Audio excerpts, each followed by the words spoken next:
And we have like little Death Star sirens going off. Spoilers. Wow. Wow. Yeah. Yeah, we should put Owen Wilson. Wow. Wow. Wow. Wow. Wow. Wow. Wow. Wow. Star Wars, but all the lightsaber noises are just Owen Wilson saying wow. Wow.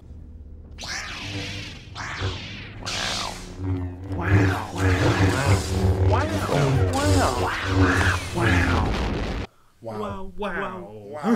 Wow.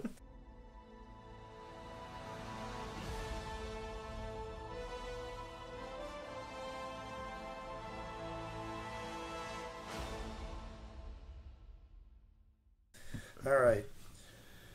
So, yeah, here we are. We're at spoilers. So jumping right in. I can't believe that Luke is Kylo Ren's uncle. Dude, you ruined it for that lady too, man. She looked like she wanted to fucking murder.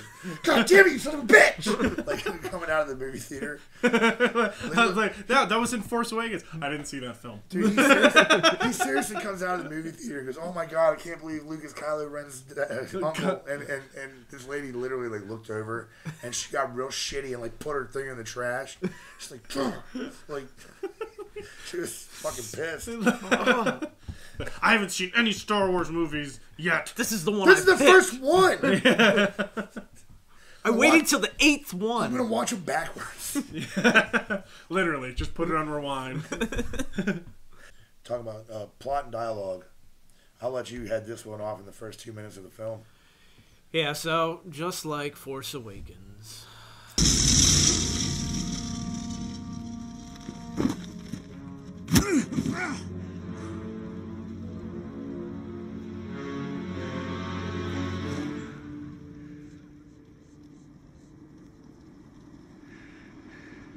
So who talks first? You talk first? I talk first? Same character, too. Yeah. They did a really dramatic intro scene where he's in front of this huge fucking behemoth. What's it called? Juggernaut? Yeah. Juggernaut yeah. bitch. Intense fucking moment. No, was it an Onslaught? What the hell was it called? Dreadnought. Dreadlocks. Which no, they used that for that. That's straight out of Star Trek. The Dreadnought class fucking starship. Sorry, I didn't mean to bring up Star Trek. It's a very big facet of my life. So fuck off. Trekkie. Whatever. But yeah, super intense moment, and then it was like, hey, let's throw a joke in here.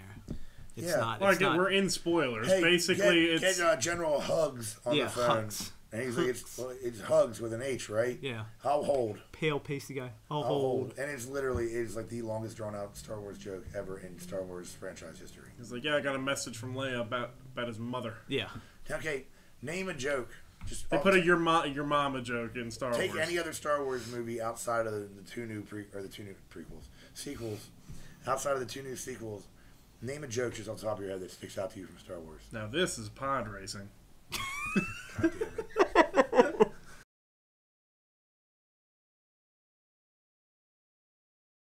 Stop and try and think of a joke. Yeah, off the top of your head from any of them. I can think of comical lines, but not meant to be like joke. He's like straight up like, it's like, oh, these crazy kids today with their internet trolling, they'll get this. He's trolling him. He's trolling Hugs. Like the old movies, it was humor that like people within that universe, no one was laughing, but like you being the person outside looking in, you're like, oh, that's a funny situation. There was some other, just there's a lot of very jokey stuff that really. There's a lot of comedic relief that felt like shoehorned into it. Oh yeah, and don't get me wrong, plenty of it was like actually fun. I laughed and I thought it was funny. Yeah, I think my favorite scene was how they just really diffused that. Like, so a lot of people were really upset that the ending of Force Awakens, you have Luke standing there, doesn't say a word, and everyone's like, "What the hell? Why'd they even have Luke in the movie if he doesn't say anything?" And then of course they diffuse that immediately right when they cut to her handing him the lightsaber.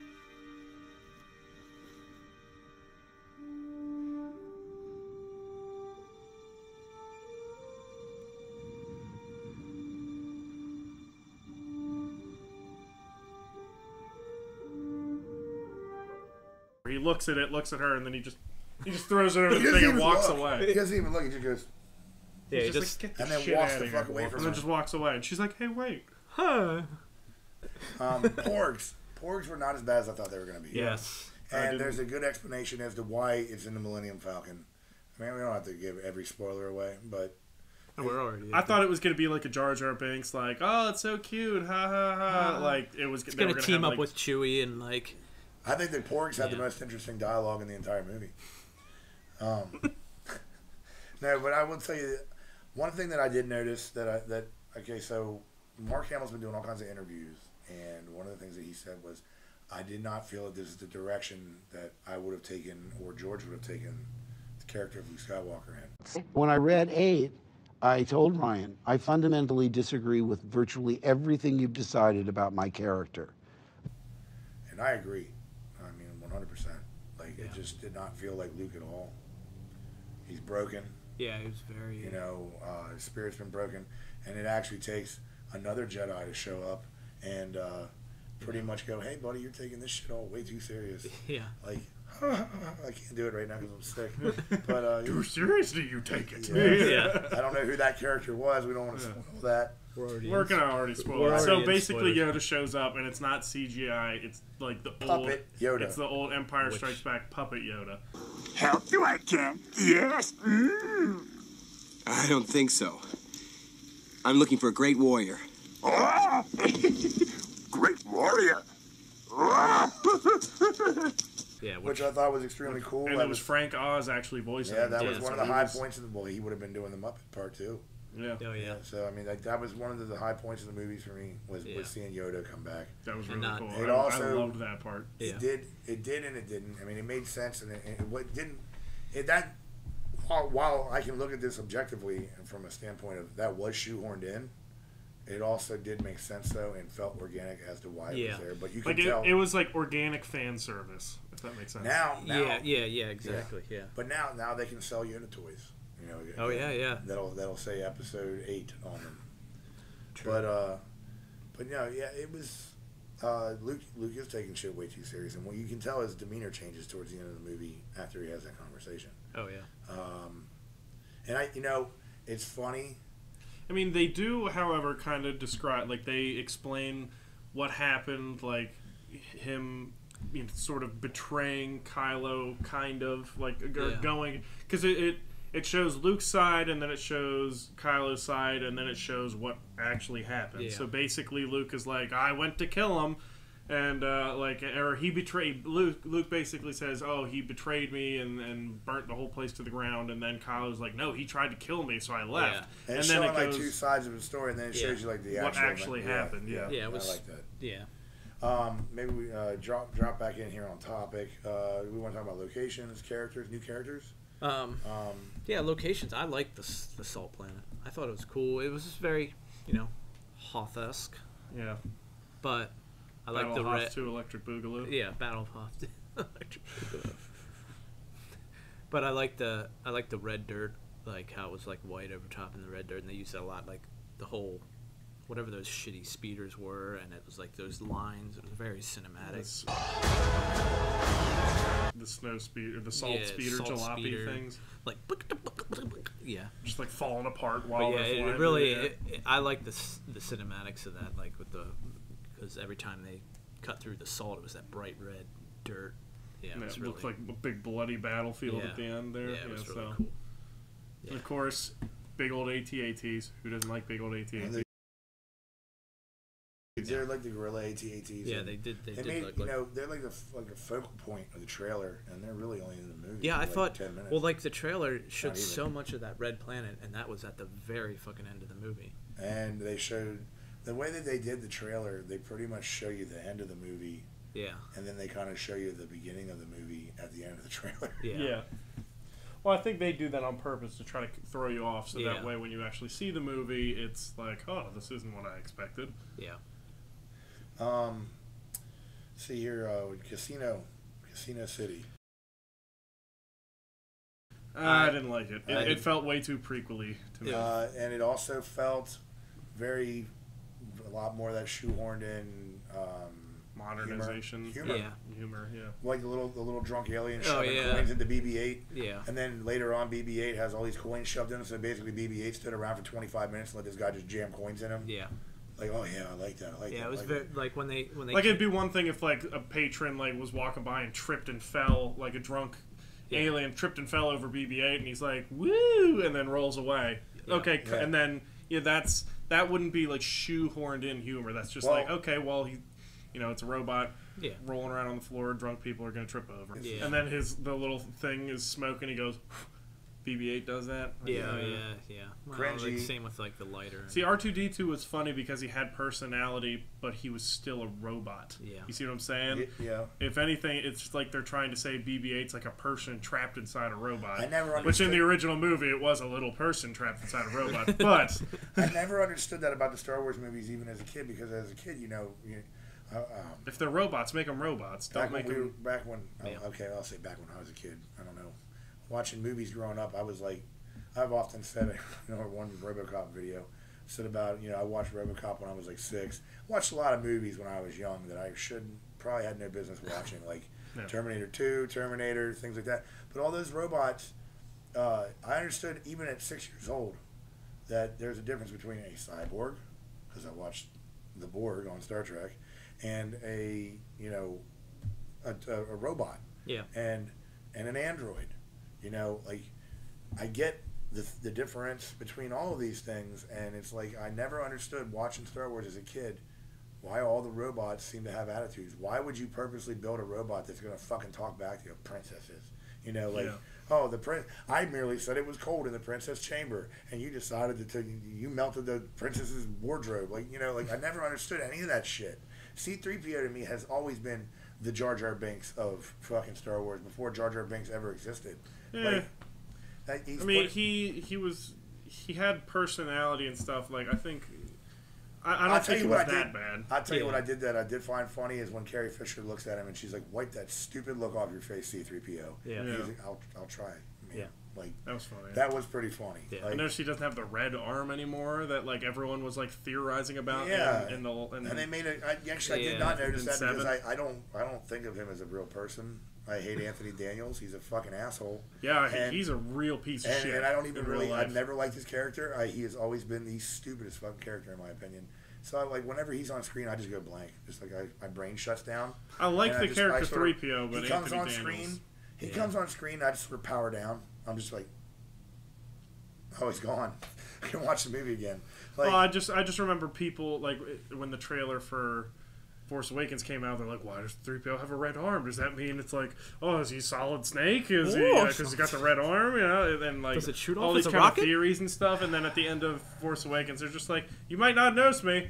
I have a red arm. Everybody's like, yeah, nobody cares about you. Yeah, they're like, nobody gives a shit. And then now in this movie, he's like all complete again, and like they don't. Yeah. McMuffins.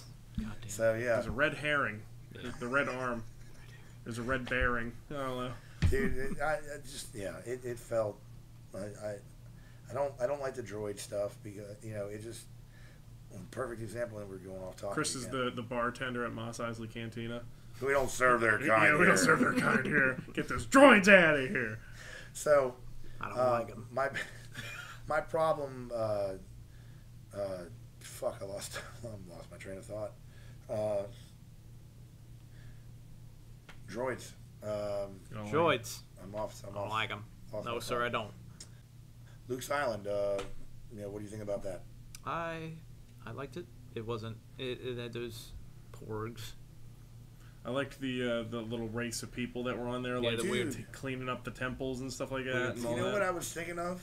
Lizard. Like, don't forget to bring your towel. They look like the freaking they remind me of the weird bureaucrat people from Hitchhiker's Guide. Oh yeah, kind of. Or something out of Life of Brian. Yeah. Yeah. I think we really need to address the big creepy elephant in the room. Oh yeah. The big four-titty monster. Blue milk. Dude, that shit monster. Actually was funny. When that came on, I'm like, where blue milk came from.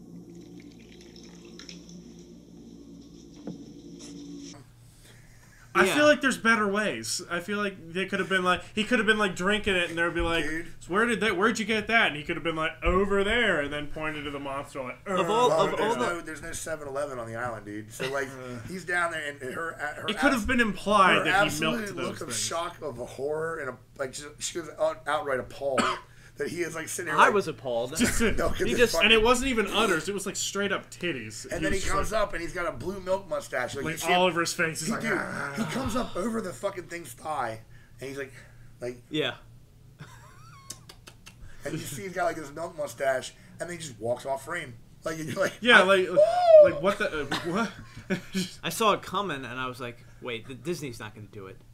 No, that's what I thought. No. I saw the big old and then udders. it was like big nipple. I thought it was like his nutsack or something. I'm like, no, it was like these big udders, and like he just fucking grabs that. And nipple. they're not even like roaming around. They're just kind of like they're laying there like, somebody come fucking milk me. I sure hope Master Luke comes and milks Luke's back me. Again. Thank God. What's up, Mr. Jedi? I hope you milk me. Yeah. You like that blue milk? Everybody thought blue milk came from blue cows, but apparently it comes from Sneetches, star-bellied Sneetches on the island of wherever the fuck that is with big titty nipples. And yeah, dude. Now I'm just imagining Aunt Beru on Tatooine, just like. So Luke, she's squirting it into her mouth. Yeah. Luke, I got some blue milk. Bocce, you know. What did you think about Rose? Oh. Yeah. The rebel lady. The Asian American. She wasn't rebel lady. She wasn't outstanding, but she wasn't. She's kind of fucking bland. Yeah, she was just. She just. Like I liked her character, I feel like she didn't really have much of a plot development. There was just like her medallion, like and my sister died. Oh no! But it was like the nerdy friend from high school. Yeah. I didn't really pick up the vibe that she had a crush on Finn. I did. I kind of did. I mean, I realized she had like hero worship of him at first, but it didn't really feel like a crush to me. Like, yeah. And then. Yeah, that part at the end, man, she really sucked the life out of the movie, in my opinion. Yeah, I was. I mean, he. I was ready for Finn to. I was ready for Finn to die. And that's exactly what I thought too. Like I thought he was going to sacrifice himself. Gonna get some Independence Day shit going. Yeah, and then they would have come back out fighting or shot him, you know. But the movie was like took a fucking hard left, and it was just like, whoa. Yeah, they should have played. I can be your hero, baby. The second they start putting freaking actual like songs into Star Wars, I don't know. What did he say before he went up into the Cantina music? No, up into the Independence Day. Tell my children I love them very much. Yeah. All right, you alien assholes. All right, you alien assholes. In the words of my generation, up yours!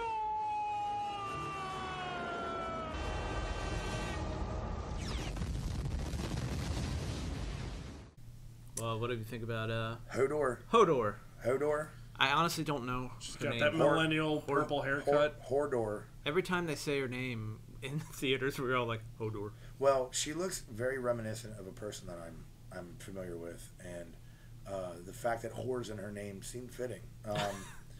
But yeah, Hodor. Hodor. Not to be confused with. Is that right? Hodor. Hodor. I couldn't tell. They kept saying it so fast.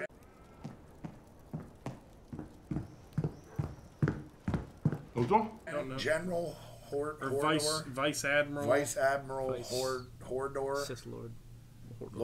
Hodor. Yeah, she was. Frodo, gotta take the ring to Hodor. That whole conflict with her and Poe and like. Well, you know, I did feel that gave Poe more depth. Yeah, it did. I mean, because she made her. Poe felt he was doing the right thing. Yeah. But apparently wasn't. Yeah. And if you really look at this, Poe is the biggest MacGuffin of all of them because Poe is has like full responsibility of what the direct conflict in this movie is all about. Because had Poe just followed orders and said fuck off and left, instead of trying to call General Hugs on the phone, they wouldn't have even had a movie. Yeah. So he was like the catalyst that threw everything in, which again, to like pretty much just like flip the switch on a script. Sorry. But and again, they still didn't explain how they tracked him through. They're like, what do you mean he tracked us through light speed? That's impossible. But they did it. And I thought it was going to be like, they were going to show Snoke or Kylo Ren like sitting there like, oh, there they are. You know, like some like Force they don't even address like, like hooked up to a chamber inside the ship, like sitting there the whole time, like shaking. Where are they? Yeah, you better tell us. Like, nothing like that. They don't even come back to that. I could have written 100 different things. It was a flux capacitor. That's all. Yeah, and the flux capacitor that they never addressed what that did or even used. It was something to track them. So pretty much 3/4 of the movie is a botch. Benicio del Toro's character didn't need to be there. Comes and goes with no no reason. We'll talk about him. Old Benny. JJ, or no, what was it? DJ. Oh. Which is not the guy that they went to the casino to look for. Yeah, they went. They were looking for some guy that had a lapel pin. Some like high roller guy in the white suit. Yeah. 1950s suppose casino. This guy decided he wasn't gonna wear that lapel pin that night. That was like a lot. In Mos Kanata. That was that whole casino. I looked over at you and I'm like, gee, I'm sure glad that they fucking threw this cartoon in the middle of the movie because I was getting really bored. Yeah, and like they had like this Mos Kanata scene that was complete CGI. Yeah. Had no point of really being there other than to just lead somebody off the ship. It's supposed to be like, oh, it's funny because, you're trying to talk to her and she's in the middle of a gunfight. Yeah. Like, what'd you say? Union conflict. Yeah. Okay, that's funny. You're a take charge kind of female. It's like episode 1 and 2. More Trade Federation negotiations. That's what we need. Well, that's what kids want to watch. What the hell is Mos Kanata? You don't even know what the fuck. She's like a fucking she's orange. She's an orange. And another thing is, speaking of MacGuffin, remember in the end of Force Awakens, they're like, "How'd you get the lightsaber?" She's like, "That's a story for another time." No, we're gonna get a standalone. Here it is, another time, we're and still not. We're gonna get a Mos Kanata standalone movie where she gets Luke's hand out of the. Well, the thing I always thought. The Ugnaughts. Real quick, I want to jump back to something else. Part in Cloud City. I want to jump back to something else, but the Cloud City scene, you actually see Luke's hand fall. Yeah. Yeah, you see it go. I always assumed that the lightsaber went with it. It did. Yeah. So, did she fly into a gas giant and get the fucking lightsaber back out? I guess it fell to the bottom of whatever that pit is, and that's not a pit. It's a gas giant. Yeah. They were in the planet's a gas giant, but Bespin itself was like a. But you see his hand fall out when Luke is down there at the bottom, and he falls down onto the radar antenna, and you watch that shit fall.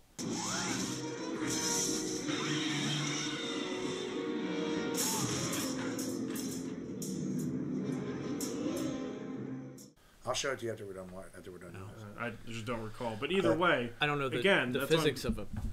That's what I'm saying. Planet. So, and because they made it seem like they were going to explain, the whole backstory of how too hard, Maz man. got the lightsaber. They only make like $9 billion off these movies. That's too hard to explain. They don't have enough. Don't put that in. It could have been another one of those flashbacks. Oh my god, I'm having trouble figuring out how to put the Star Wars lightsaber scene in Porgs. I'm just gonna Porgs in. Chewie's gonna cook one. Casino. And then not eat it because he feels bad. So back to what I was saying though. We're off topic. Another McMuffin. So they have to go fly off to the casino after talking to Mos Kanata. And it's during this time that they've now explained, the fighters won't fly that far away from the ship to try and take out the thing. They're not that far apart. Yeah. Why in the hell are the fighters staying back? None of that made sense to me. It was like, if they wanted to, the Star Destroyer could have just been like this movie turned into Star Wars Speed. This was like Speed, not even Speed, but Speed 2. Speed 2. With the cruise ship, cruise control. It was like the TIE fighters once they got to. Like they were remote control or something. Oh, you're gonna go out of frequency. You got to come back and hang back. But they're not even that far. Yeah, it's like, oh nope, you can't go that far away. They're in viewing distance at that point. Unless the gas tanks are so small that they gotta in the realm of space. I mean, not even in the realm of space. In the realm of anything, viewing distance is like if you fire a cannon at it and still hitting the shield. And why the hell is this? They were further than that away in the Death Star. They were further than that away in the end of Jedi. Yeah. And they had the big battle, and all the TIE fighters come flying out. Oh, do we want to engage them? No, the Emperor has a different plan for him. We just said we have to stand here and stop him from leaving. Yeah. And they have fighters out all over the place. So, I mean, Can we talk about Super Leia here for a second? That was a cringe moment. That was a very big cringe moment. It really was. When she goes into full-on Disney princess mode. Yeah. She basically, the bridge of the ship gets blown up with her in it. And she's floating out in space, and you can see her, turning purple because she's out in the vacuum of space. Yeah. Dying. Yeah. And then she opens her eyes up and she just... See her hand twitch and then... Yeah, and then she just floats back to the ship. That stiff, like fucking... Mary Poppins, kind of like. Yeah, it was like. Well, you can tell that was added after she died, and it was like, well, we'll just make a stiff character model of her, and she'll just. You think? Float in. Yeah. Who knows? Either way, you know. Horrible. Well, they're gonna have to. I guess they're gonna figure it out in the next. Basically, that's what I'm saying. Basically, like you could have had 10 different other possibilities for scenes to make Leia look like a badass, or like, hey, look, Leia can use the Force. How cool is that? That's what I was gonna say. Of all the ways shit she could show... use the Force is her out floating in space and I'm gonna fucking float back. Like, come on. And then she gets back, and then they're like, put her in the hospital. Well, I think she was using Force pull, like she, you know, there are different. Yeah, but she was pulling herself towards at this point, she's not used the Force at all, and we know she has it. Like, yeah, well, she's Force sensitive. Yeah, but she's not Force trained. Yeah, and I guess you know, a fanboy way to explain that away would be, well, you know, she's near death. It was instinct. You know, okay, fine. Which is fine. Like, it still is a shitty. I'm fine with you know the logic behind it happening. I'm just saying I don't think it should have happened. No. It was cheesy, it was campy, it just wasn't very... So, one more thing to discuss. Can't be Star Wars without Death Star. Mini Death Stars. Yeah, miniaturized Death Star technology. Yeah. Mini Death Star tech. Yeah. It's a Death Star battering ram.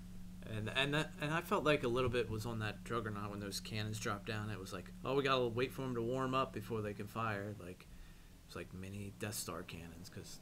Usually the cannons, all right, fire. Pew, pew, pew, pew. Yeah. These ones are, oh, we gotta fucking warm them up. Yeah, like a fucking think Death Star. Commence primary ignition.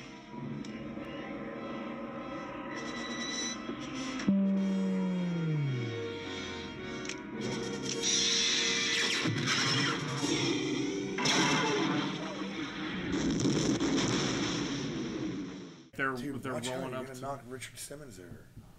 Sorry, bud. You think they're rolling up to the battle, you know, they're like, hey, you know what we should do? Warm those cannons up a while, just in case. Yeah. If we don't have to shoot them, we'll just turn them off. It's no big deal. Yeah. You know, that way we don't have to wait for the cannons to charge up while an X-Wing blows us up. Hold on. I'm gonna throw something out here for you. Look, sir, another escape pod. Should we engage? No, you don't want to. There's no life forms aboard. No, we don't want to waste the bullets. We're on a tight budget here. We're building a Death Star. That, in my opinion, we're on a tight budget. Is very Star Wars. Although this is the if anything, I guess they kind of alluded to the fact that Kylo brought her on board. Because like nothing shot at her as she was coming on, and then he was standing right there, as she gets out. Another thing that we've established now in Star Wars is that they run off of fuel. Oh, heard of that? Yeah. I've heard of ion propulsion. Yeah, now I don't know all of a sudden fuel's an issue. Does that take like unleaded? I think it's premium. Some kind of octane boosted something. I think it runs on Force. It was like nitrogen, maybe. Honestly, kyber crystals. It seemed like the guy had certain areas where he was like, okay, I have this spot written, and I have this spot written, and I have this spot written, and I really don't feel like writing anymore. So just gotta, I gotta get something that's got to get everybody together in the same spot.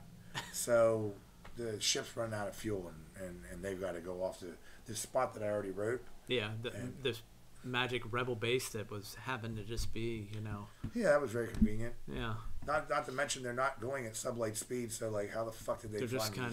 They're just passing by a random planet, putting along.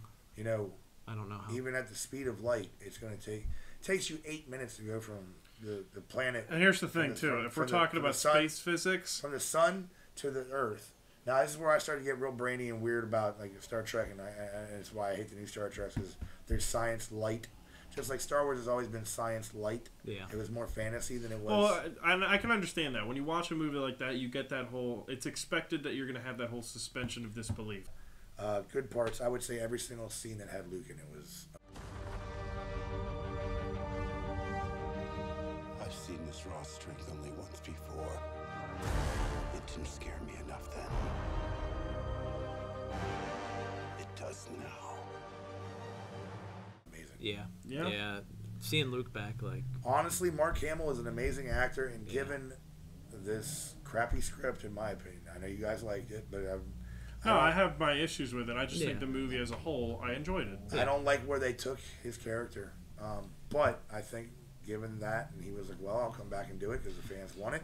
And I absolutely, positively think that he's going to be in Episode 9. Oh yeah, he's a Force ghost for sure. Yeah.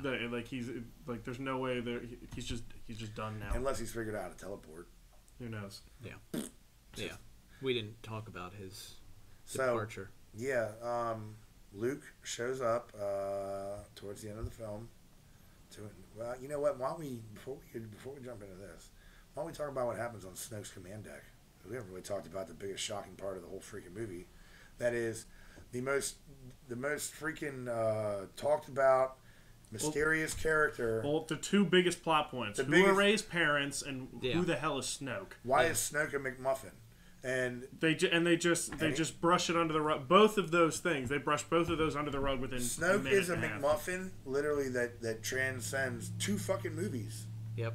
Like, you don't know who the fuck he is. He's just a hologram in the first one, and then you don't know who the fuck he is. You see him in action. Well, he's like a gigantic hologram. Remember, he's like this. Big, but he's not really small in person either. He's huge. He's big, but yeah. But the thing is, like, what the fuck, man? Like, literally, like, you can tell. Like, I guess it goes to show you that you can be the biggest, baddest Jedi or the biggest, baddest Force wielder, put it that way, in the universe, and you can still get deceived. Yeah. Like, and it goes back to the prequels.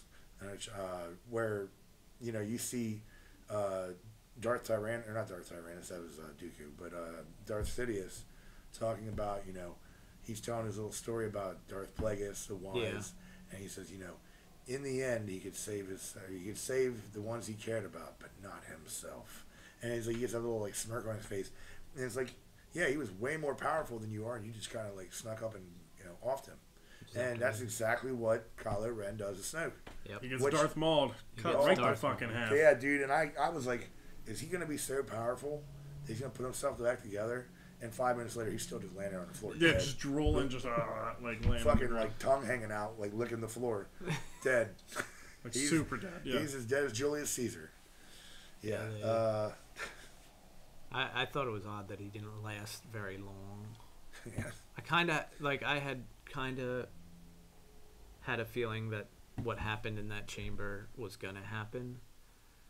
That, you know, Kylo and Rey were going to team up and kill Snoke, and then Kylo was going to be like, you know, I just used you to kill him. But it was like, I didn't think they made this big deal about him, but then he's just, he's gone now. Yeah, and then you find out, they're like, do you want to know what happened to your parents? Oh, yeah. And he's like, she starts crying. He's just like, yeah, they were just like junk dealers. They sold you for crack money. Sold you for a cup of coffee. Or for drink money. Drink money, yeah. He was like, and you guys disagree with me, but I feel like the movie actually even breaks the fourth wall here, where he goes, you're nobody in this story. Yeah. Which basically it's always talked about with the fans and everything. It's a space opera about the Skywalker family. And he straight up is like, yeah, you're nobody in this story. You're not. You're. Well, Rey is obviously a huge character, but as far as the Skywalker lineage, yeah, she has nothing to do with it. Yeah, it's just Kylo Ren is the Skywalker. Yeah, yeah, you know. Yeah, I think it was more like that was him trying to pull her to the dark side, saying, it's like you're a nobody. You're a nobody. You need me to show you the ways of the dark side. Come to the dark side because you got no fucking ties to anything else. You're nothing. You're a fucking piece of shit. So come over with me, and we can become powerful, and you know. He's uttering everything that Anakin ever said. Yeah. But the thing is, like, where Anakin still had light and doubt in him about that stuff, he's cast that shit on. It's not there. Yeah. I mean, he's full on Sith. Well, they teased you because with Leia, like he was, and they did it in the trailer, like, oh, he's gonna kill Leia. You know, he was on the button, and then he stops. But then the two TIE fighters fucking kill her. So you're thinking like, oh, he's got some good in him. Oh. I still think he does. I still think he has, and I think they're purposefully giving him that little glimmer of redemption, kind of like possibility of redemption. If they want to pull, if Darth Vader in Episode 9, where it's like, the whole. I know there's. But I think personally, if we're talking early fan theories. The obvious choice is that they're gonna, people are gonna connect it to Return of the Jedi and be like, oh, Kylo's gonna be dark side, and then he's gonna turn to light at the very end. You know what? I think, like you said, Chris, I think he's just flat out dark side. He's gonna get killed, and then the whole, Luke saying, it's time for the Jedis to end, and and because all of the Star Wars movies have been about the Skywalkers, so with Kylo just being dead and gone.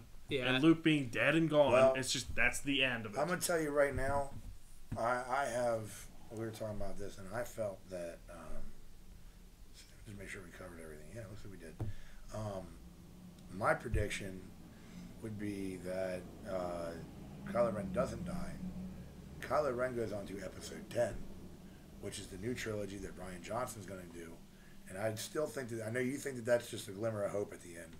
But I think that it's literally that lazy and that stupid at writing that I'd like to hope it's not that. He's now thrown. Stupid, but this kid is going to become a Jedi. Rey's going to train. He's going to flash forward 10 years and Rey's training Jedi, and this kid's going to be like the main protagonist in a new series that goes after Kylo Ren. I don't think it's. I think they're going to stretch it out and milk it as long as they can. I think they're going to wrap it up. Well, I think because the whole how many Han Solo movies can you make, man? Wow, they haven't made any. Well, they're post-production of the one. Well, the whole thing in this one is, when you get to Luke and he's talking about, the Jedi's got to die, all this old religion has to, and even Kylo's like, fucking burn it all, burn the past, kill it all, and then fucking when Yoda comes and changes all that. Yeah, he's like, fuck your tree and your fucking religion. Maybe it is time. The Jedi, no, he's more like what I took away from that was that the Jedi is what you make it.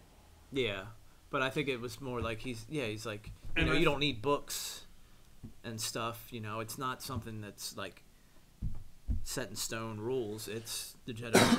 We don't need midichlorians. And I think that because it's like Yoda said to Luke and like Luke said to Rey, there's with the Force, there's the light and the dark. It balances each other out. And I think the main thing is going to be that, they can't seem to get rid of all these Sith because there's always at least one more Jedi. Yoda was on Dagobah. There's always that. There was Yoda, and then Luke became a Jedi, and then, there's still Luke. So I think what's going to happen is, Rey is going to either die or decide not to be trained as a Jedi. Like, she's just going to, I'm done with the Force. I'm not getting into all that kind of thing. And Kylo's going to die, and then, that's going to be the end of the Skywalkers, and then because there's no more Jedi, there's not going to be any more Sith, and then it's all going to be, wrapped up like that. Yeah, that's just my very, very early prediction. Yeah. I don't know. I could see that. I think you're going to milk it. But, yeah. Oh, they're definitely going to milk it, but I don't think that this 10, 11, and 12 are going to be directly connected like 1 through 9. Yeah. They might. I don't know. We'll see.